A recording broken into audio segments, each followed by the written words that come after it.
Welcome back, trainers. I'm here with a very special guest, disguised host, Pokemon fan, content creator, esports organization owner as well. And we're just chatting right before this. You said that this is your first Pokemon Worlds. Very exciting. Something I love to hear about people is how they get into Pokemon, right? Maybe one of your first early happy memories. I know us as 90s babies, it might go a few far years back, but I'm just curious to hear, your origin story with Pokemon. Right. It first started with, of course, the game. It was Pokemon Blue. Back then, you kind of had to pick a side. Are you a Pokemon Red player or a Pokemon Blue player? Or sometimes you might be even a Pokemon Yellow player. But those people, they came after. I was a Pokemon Blue player, and I just fell in love with the game playing on my Game Boy. It was a pink Game Boy, and I just remember my initial memory was being scared because you had to go into the caves. When you had to fight Brock in the first gym, you gotta go through a cave and it's so dark. And then the Zubats and the Geodudes. But once you conquer that, it's a lot of fun and you beat your first gym. And I don't know, it's such a fond memory. Do you remember the starter that you chose in Blue? Bulbasaur. I've been a big Bulbasaur fan. He's my number one. I know Charmander's cool. I know Squirtle is cool, but Bulbasaur, he's just a happy guy with his little leaf attacks. Well, I love that you stay true to that. So we're on the eve of Pokemon Worlds right now. This is your first time being here. Is there anything in particular that you're looking forward to at your first Pokemon Worlds event, or you're just kind of hoping to see what happens? Hoping to see what happens, but definitely want to check out the TCG. That's the one I'm personally very interested in.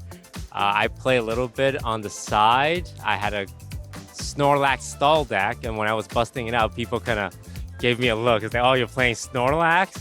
I want to see what deck is good. I heard Dragapult is dominating the meta right now. I want to see how far they go.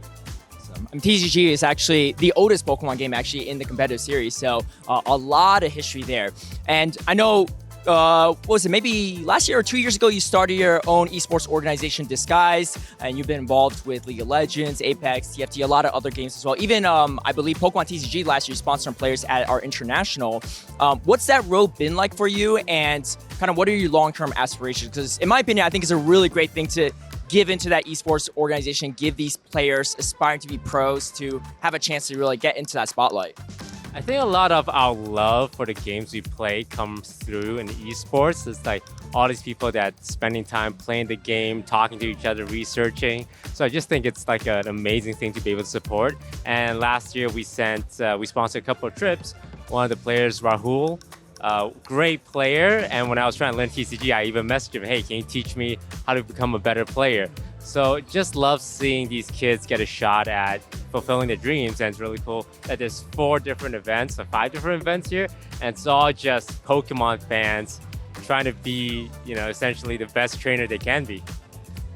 I feel like I might know the answer to this next question, but we have 4 main games in Pokemon Worlds: Pokemon GO, VGC, TCG, and Pokemon UNITE, the MOBA.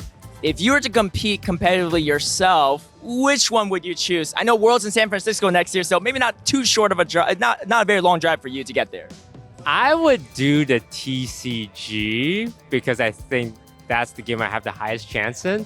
But I do think there's a lot of prestige in, they're all amazing, but the VGC scene, because that one you can stream on Twitch, make YouTube videos out of it. And there's some really big names in it. I mean, obviously Wolfie's a huge name. Like if I can beat him in a VGC showdown, I feel like I could make a name for myself in the scene.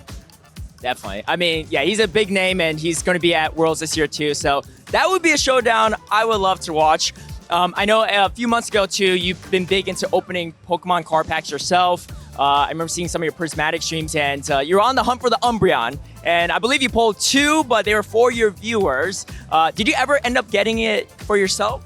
Never end up getting an Umbreon. I'm a man of my word. When I open packs for my viewers, there's a small part of me that wants to keep it.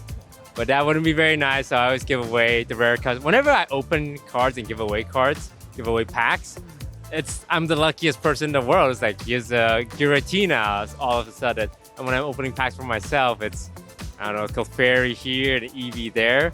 So still on the hunt for the Umbreon, but I'm not gonna rush it. I'm not gonna go out and just buy it. I'm gonna take my time because it's about the journey. Like, we're not in Pokemon just to find the shiniest card in the fastest way. I think a lot of fun is collecting it slowly over the years. Well, unfortunately, I can't maybe help you end your journey early, but I really do appreciate you taking the time to chat with us and stuff. And as a little special thank you, it's not an Umbreon prismatic card, so don't get too excited, but I got you a little Umbreon plushie. Oh my God. And maybe it'll keep you company until you get the card yourself. Hopefully you like it. I know it's not a Bulbasaur either, but yeah.